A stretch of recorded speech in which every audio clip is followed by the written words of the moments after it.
Bonjour à tous.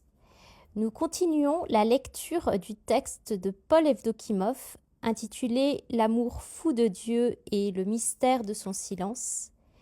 Et nous commençons le paragraphe numéro 3 intitulé « Les insuffisances du christianisme historique ». Les grands théologiens, avec les pères du Concile Vatican II, disent que la théologie des derniers siècles a perdu le sens du mystère. C'est constitué en spéculation abstraite sur Dieu et c'est d'être une pensée vivante en Dieu. Marcel Mauret le dit à sa manière. La parole des gens qui ont trouvé moyen de s'asseoir, on ne sait comment, d'une manière confortable sur la croix, ne peut plus avoir aucune résonance. Pour Renan, dans sa prière sur l'acropole, les religions sont mortelles. On peut ajouter que les systèmes théologiques sont aussi mortels, et c'est le sens de la formule qui parcourt aujourd'hui le monde. Dieu est mort.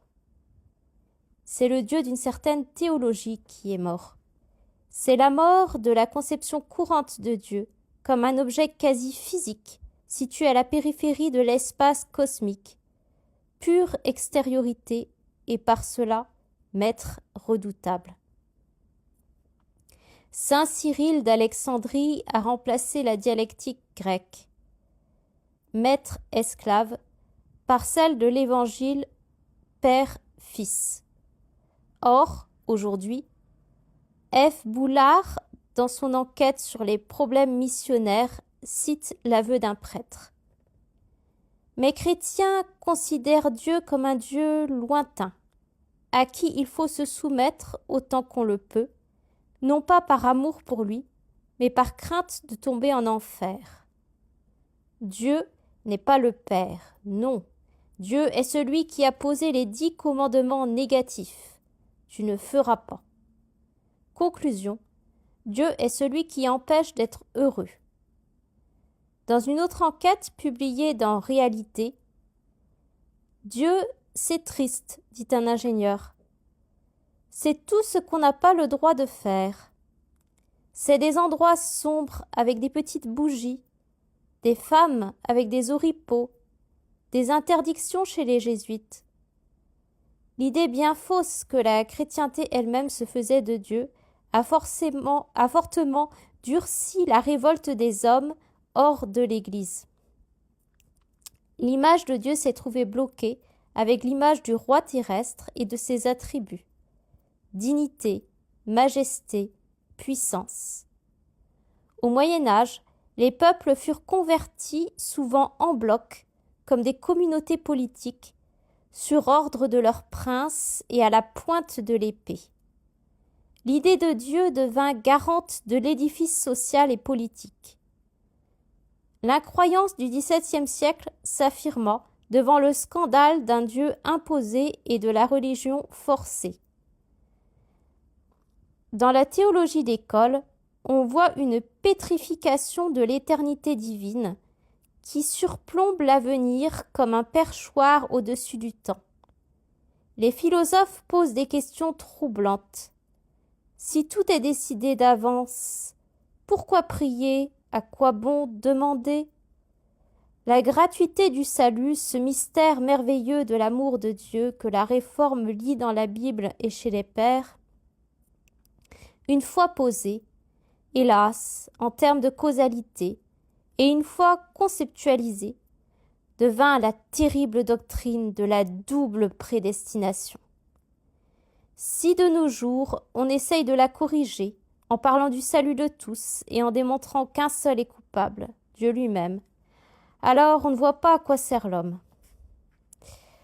Toute méconnaissance de la liberté du choix, compelle intrare, force-les à entrer de saint Augustin, justifie fatalement l'Inquisition et la politique du glaive. On oublie la parole de saint Jean Chrysostome. Celui qui tue ou force un hérétique accomplit un péché inexpiable. C'est le cauchemar du bien imposé. Or, tout bien imposé se convertit en mal.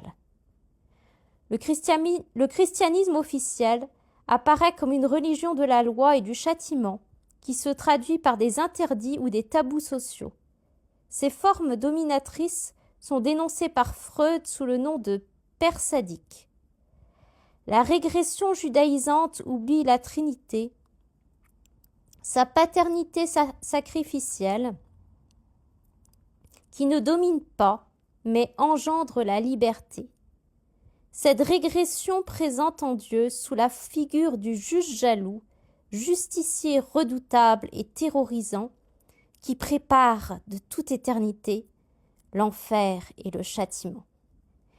Les hommes, avec raison, redoutent de se laisser aliéner. La théologie pénitentiaire des interdits et des enfers, religion terroriste, est une des causes de l'athéisme actuel.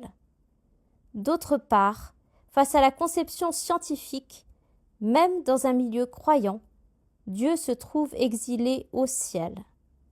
On l'a rendu ô comble, ennuyeux, moralisant, à l'image de l'homme moyen.